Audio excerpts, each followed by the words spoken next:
In this video, I'm going to show you how we got over 1 million views on a YouTube video, even though we had no subscribers and we didn't promote it. Hey guys, my name is Hoehn. I'm the head of multimedia for Scribe, and I've been making videos and posting them online for over 15 years.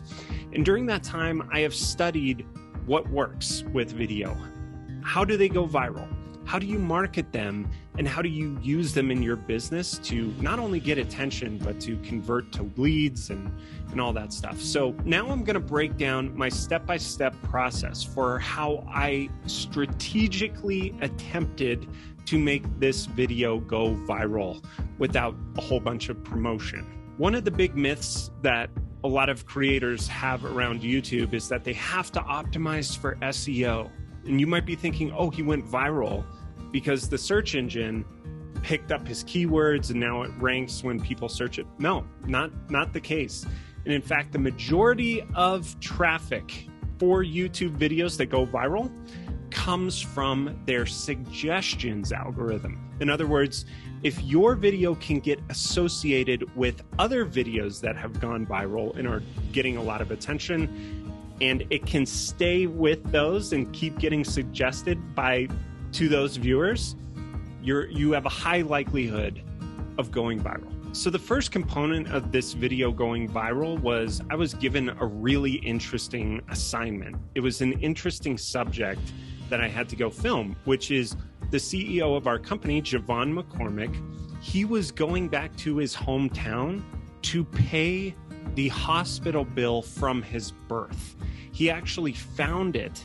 He found this invoice from his mom who couldn't afford to pay for giving birth to her son. And so he had mailed a check to the hospital and they had asked him to come back to speak. And so Javon invited me on this trip to go film him in Dayton, Ohio, visiting this hospital. Even though the subject was super interesting, the shoot itself felt fairly normal. Then he ran into a woman who went to his high school, and they talked about this teacher that they both remembered and loved. And I captured that interaction, and she says, you know, wouldn't it be awesome if I invited this teacher to come see your speech? And he's like, oh, that'd be amazing. So I captured them actually calling the teacher. You can see that shot there, and inviting her. And I thought, oh, that'd be fun if she shows up. And so I'm filming all this stuff. And amidst it all, the teacher, Miss Shirley Porter, shows up. And as this was unfolding at this point, I was like, man, this is such a cool story. How rare is it for people to reconnect after 35 years, you know, a student and a teacher? How wonderful. At that point, I kind of, flagged in my mind, this is emotionally interesting to me now. And if I'm emotionally captivated, I can make other people emotionally captivated. So the first thing is go out and shoot something that's interesting. That is the fundamental place to start. Find a situation or a person that's doing something interesting and just capture it. And pay attention to the things that heighten your emotions during that time, heighten your interest, and really capture your attention, because that's the stuff that viewers are going to care about. So the next step in the process was actually finding YouTube videos and Facebook videos that had gone viral or had tens of millions of views that were on the topic of either teacher-student reunions or emotional reunions just in general. I was looking for a structure of a story, a template that I could emulate and follow. So what I did was I found these two. One had 8.5 million views, and then another one had 29 million views, you can see here. And so what I was doing was I was just typing out line by line what the script was of the video. I went through each of these stories, I typed them out line by line, and really looked at, okay, what works here? What do I like? So you can see there were ones of like, this teacher has a unique way of bonding with his students. They make up handshakes. Didn't really fit the template I was looking for, right? This woman is giving hundreds of students brand new bikes. And then I came across this video, which I adored this video. It brought me to tears, and I highly recommend you watch it. It's called Students Raise Money for a Teacher Who Hasn't Been Paid in 2 months. And it's this Brazilian teacher, and the gist of it is they just surprise him with an envelope full of cash. But if you just watch the video without that story, it wouldn't be that compelling. The story tells it beautifully, and man, it brought me to tears. And the thing that I noticed in this was, there's this whole tension of him looking around, trying to find the money, and then he hits a point, they say it's nearly 2/3 of his monthly salary. It's a very sweet gesture.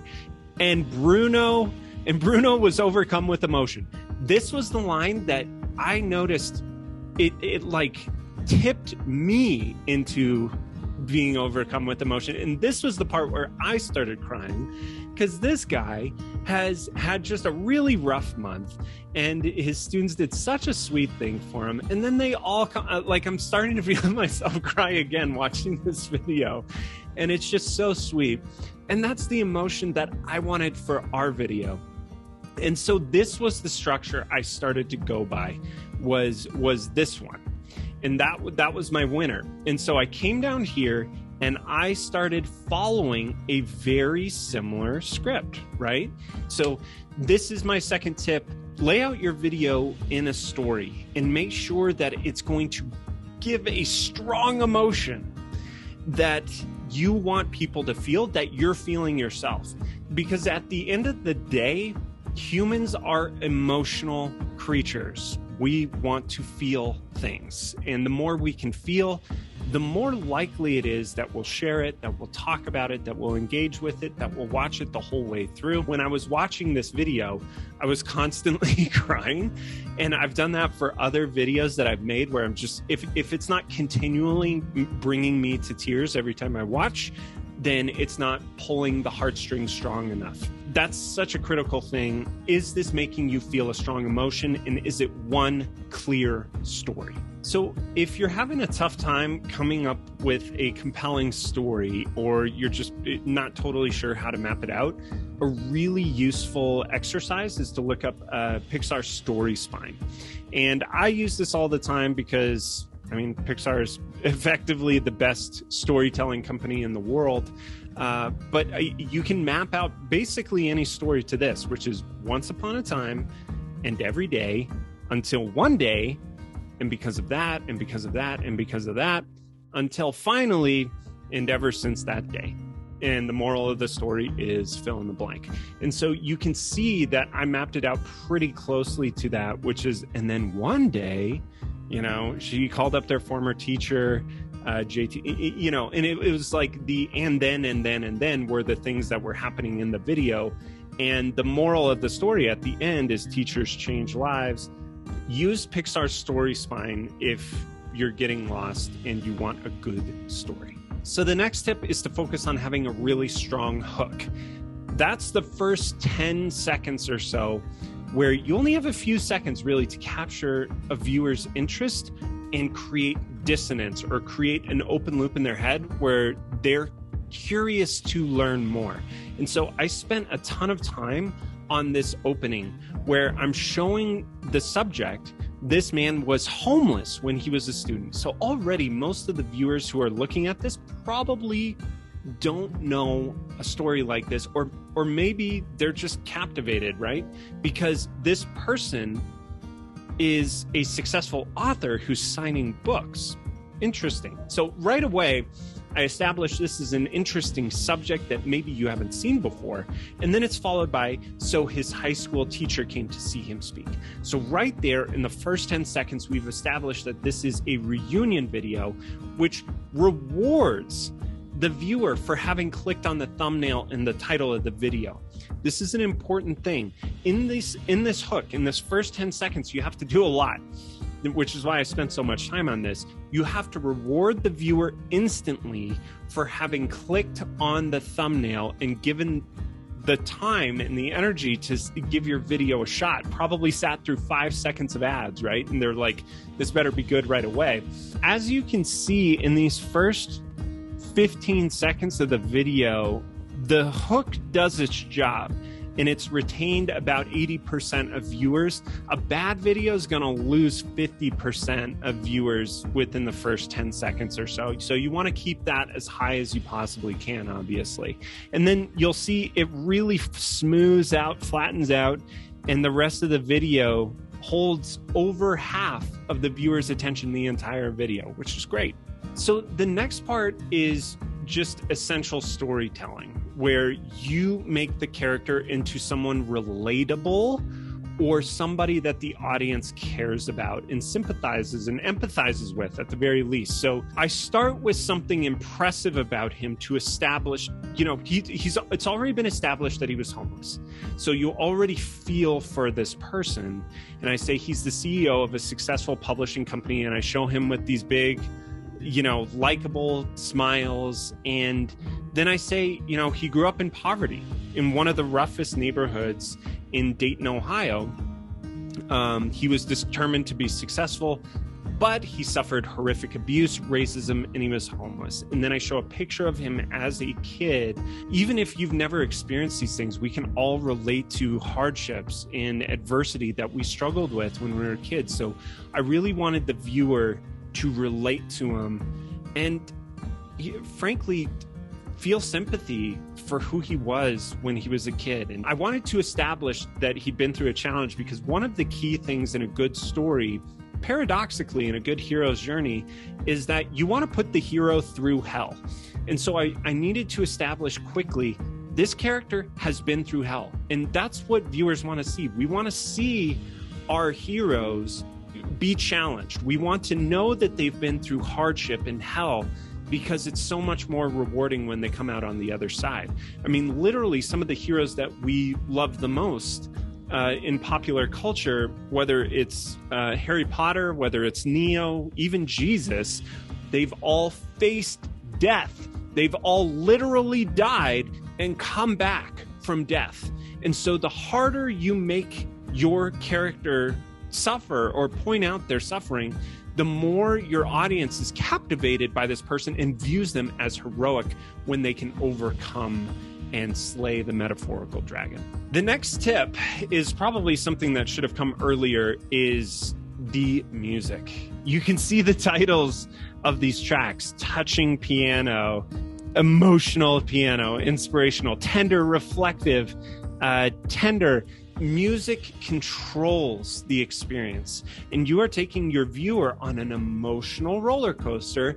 And so you're pulling them through this experience. You want them to feel the feelings that are appropriate during each of these moments of your video. So one of the tools that I love to use is Soundstripe. And Soundstripe is great. I highly recommend it. And what's cool about it is you can actually go to pick a mood. You can do inspiring, you can do sad, and you can do minimal, so it's not very distracting. And they give you these songs. They just present you with options, and then you can download them. Soundstripe is a paid service, but totally worth it in my experience. Get the annual membership. It's great. Link below if you want to check it out. And then I use Pond 5 occasionally. If I can't find what I need on Soundstripe, I'll also look on here. And so I might look for emotional piano, and very often they'll come up with some fantastic choices. The only issue here is, if you're on a budget, these can add up pretty fast. And so I prefer Soundstripe just because it's a flat fee throughout the year, whereas with this, it's a la carte, and some of these songs can get kind of expensive. So once I'd edited this video down to the essential parts, I'd kind of laid everything out, and I was happy with the overall result, and it was making me cry and all these things. I played my video for real people countless times. I showed it to my wife. I showed it to my mom and dad. I showed it to my sister. I showed it to Javon. I showed it to people at my company, because I wanted to see if they were feeling the things that I wanted them to feel. And if there were areas where they kind of went, huh? Or things where they kind of stopped paying attention and they started doing other, and people will do that, right? They'll check their cell phone and stuff. I wanted to look for any areas where they were starting to tap out or just kind of losing interest or losing their ability to focus on it. And this is so key, is basically create your own focus group. Look for areas where your video's weak, where it could be improved. So keep going, because the more you edit up front, the higher the reward is going to be on the end if you can make something really fantastic. So the next step is when SEO actually comes into play, which is your thumbnail and your title. Now, these are the most important parts to focus on in regards to SEO, because the thumbnail, people will decide whether to click on it within 20 milliseconds or something like it. It's absurdly quick. If they'll stop their scroll and say, oh, that's interesting, maybe I'll click that. The title just supports the thumbnail and provides further context and says, yeah, this is the thing that you were probably looking for. So the way that I went about this was I did teacher emotional reunion. There we go. Ours is number 2 now. I like to filter, and these results are going to be totally different from what was working when I designed or when we designed the thumbnail. But I looked at the stuff that was performing. And so you can see here, you can find these interesting characteristics that you'll notice is like, okay, Oprah reuniting with her teacher. There's an emotional moment there where both of them are together. Interesting. There's, people connecting with each other here. And I'm going to remove the filters because there's not that many from this year. But you see, okay, there's the moment when they're reuniting, and okay, so there's this guy who is hugging his teacher there, and it's split. I like that. And then I remember I was looking at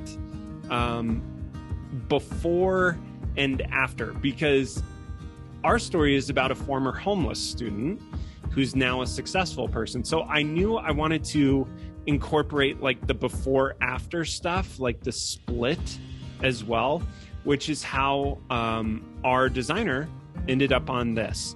And for the actual title itself, I was just looking at the keywords that were showing up pretty commonly and just compiling the ones that I saw the most frequently.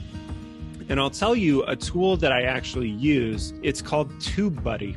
And TubeBuddy is, I believe, a paid tool, but also really helpful if you're doing this stuff a lot, is you can look up your potential titles, former homeless student surprises teacher, and it'll basically give you a score based on search volume, your competition, and how well you can optimize it.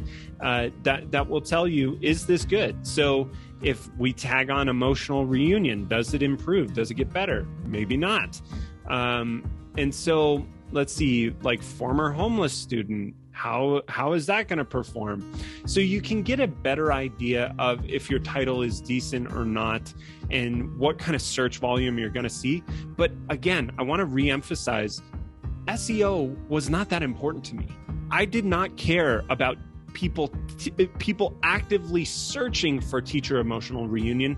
I just wanted to get recommended and have a thumbnail that looked similar and compelling relative to those other results. So when it comes to your thumbnail and title, think in those terms. Is, would this be at home among these other thumbnails? And look at your thumbnail on your phone too. See what it looks like when you actually scroll through.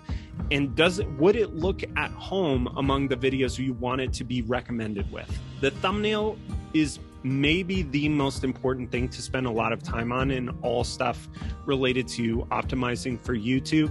I mean, I know YouTube creators like Mr. Beast who literally won't make a video unless they know the thumbnail is going to have a super high click-through rate. If your videos aren't performing right now, that can be an easy low-hanging fruit place to start, is just look at your thumbnails and say, can we optimize these? Can we get them to look more like these high-performing videos on our subject that have millions of views? Can we emulate those designs and put them on our own? So the result of all these tips was a video that's been seen 1.6 million times. It added 7,500 subscribers to the channel, and it didn't go viral for 8 months until it started to take off on its own based on the data that was being gathered by YouTube. Then YouTube really started highly recommending it over and over. And now you can see it gets about 2,000 views a day.